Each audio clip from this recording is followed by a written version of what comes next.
July 16, 2016. Guys, you're looking at Earth-facing images of our sun from the Solar Dynamics Observatory. This medium-sized sunspot has been coming around for a few days, and yesterday I noticed that the area behind it was starting to get a blue colorization on the colorized HMI magnetogram. And so this morning, that area has grown. Now we have two sunspots, but the new one, they're calling it 67, 25, 67, I think, that you see growing here is now what's called triple magnetic configured. And that gives you a chance for X flares. You'll have alpha, beta, different configurations, and I'll show you that chart. But now when you see a sunspot, which we have not seen many this year at all, go into this triple magnetic configuration, your X flare chances are enhanced greatly. That's usually when you will see an X flares, when you start getting this type of growth. Now it will be interesting to see how far it grows, how much larger. And if we look at it from some of the other cameras, we can see that these two sunspots themselves are magnetically connected. But in this area of the sun, and that's just off center to the left, where the two sunspots are located under this magnetic canopy, the darker area at the top and bottom is actually coronal holes, and that allows a lot of heat from the sun in the solar stream to escape. It's not looped into these large magnetic lines here. Again, top and bottom, a couple of sections in the deep purple, guys, it's like a clear sky on the sun, and the heat radiates straight out. But these magnetic lines that you see feed energy up, and then it's trapped back down into the sun. And these are the two sunspots we're looking at right there, 2567, 2565. 66 is just above that. But again, when you start going into this type magnetic configuration, which we're looking at right here, this is today's sunspot summaries from NOAA. You've got a beta, gamma, delta configuration for 2567. You don't see that until you start seeing the chance for X flares go up. Now, they're not that high yet, but this is just coming in as far as the change. But look at this, guys. This is called Spotless Days. Starts back in 2009. In 2009, at the bottom, there were 260 days that had no sunspots, 71%. 51, 2010, 2011, 2. Then the last few years, and I started on doing these in 2012, 0 days, 1 day in 2014, no days last year. But we've had 16, and most of them in the last month or so, of days that were spotless. So that's talking about a solar minimum we're going into, and it refers to more extreme weather, colder winters especially. But this earthquake and this chance for solar flares that's over the North Atlantic Ocean concerns me a little. I've been watching this for over a month. We've had several quakes on the Mid-Atlantic Ridge. Now, I've got it, if you look at the top left, 1 day magnitude 2.5 and higher. I'm going to switch that to 30 days, magnitude 4.5 and higher. Let's look at the North Atlantic Ridge. This is one of the larger ridges on the planet. It's a large gap, really, where the ocean plates are separating. But what I've noticed up until today was that every one of these quakes were at 10 kilometers. Everything on this red line, 10 kilometers of depth. That's the depth of the ocean crust.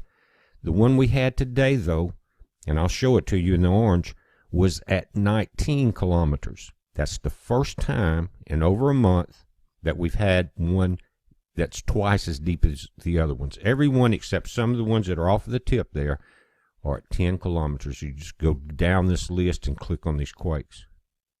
Notice your depth in the bottom left at 10 kilometers. I'll show you a chart.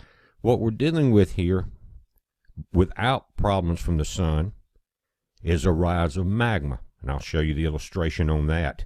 And when you have the oceanic crust splitting apart in the middle of the ocean like we do here, it is usually caused by magma rising, the hotter elements coming up. But everything except that new one, which is twice that depth. Now, the ocean crust, notice in the left, it's at 10 kilometers. That's kind of the average, and that's where we saw every quake. Now we're down into the lithosphere, guys, with this quake at almost 20K, and that indicates pressure, and usually it indicates magma. And when you have the crust set up at 10K and you start getting below it, this is what you're dealing with. And this is an exact example of the Atlantic Ridge. The crust in the gray is at 10 kilometers. Of course, the water's the ocean above it. When you start getting this melting and the rise in what's called solid ductile or hot mantle, the quakes are deeper. And that indicates continued splitting, in this case, on the Atlantic Ridge. And this is part of the Atlantic Ridge chart here. You've got your 10K ridge, that's that very thin tan line under the ocean. Then you go into what's called the asthenosphere. And guys, that's where that mantle plume is starting to rise. That's why I've been watching it, and today was the indicator. It's one of the main reasons I'm doing the video. I think we have some magma rising there in the center of the Mid-Atlantic Ridge. Now, quickly to CERN, if you go to their website, they're breaking all type of records right now. It's full speed ahead for the LHC as it shatters its own records, one after the other, achieving record luminosity, record numbers of bunches, and record beam lifespan. And we've seen that if you watch the CERN charts, where they can hold these levels of energy, beam energy at 13 tera-electron volts plus for long periods of time, and that increases the luminosity, and that's what this whole thing's about. But they're saying some 2,076 bunches of 120 billion protons are currently circulating in the ring in each direction. And at the end of June, they went at 13 TeV for 37 consecutive hours. And they go on to talk about the amount of data that's collected inside of ATLAS, inside of the Large Hadron Collider, ATLAS, and it goes into what they're talking about, femtobarns of data. And they're saying that present we're providing as integrated luminosity 2 inverse femtobarns of data per week. Now, that is 80 million collisions in just one femtobarn. So they're double that. That's a lot of information. That's why you see after these runs, the information on what they saw will come out later once all these supercomputers from around the world analyze this information.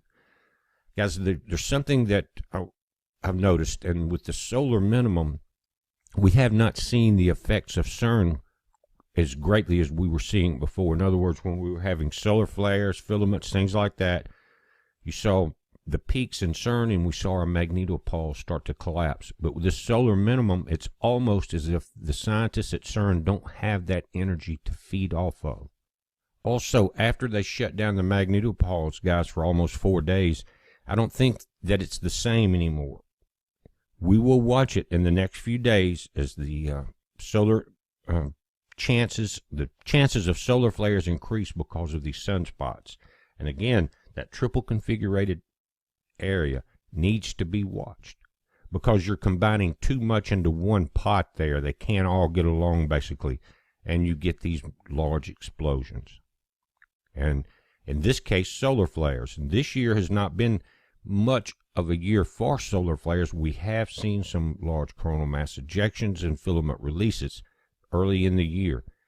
But again, with the sun's output appearing to be increasing over the next week as we see these sunspots rotate to the right, we could see some effects on our magnetopoles. We're going to be watching that if they leave it up.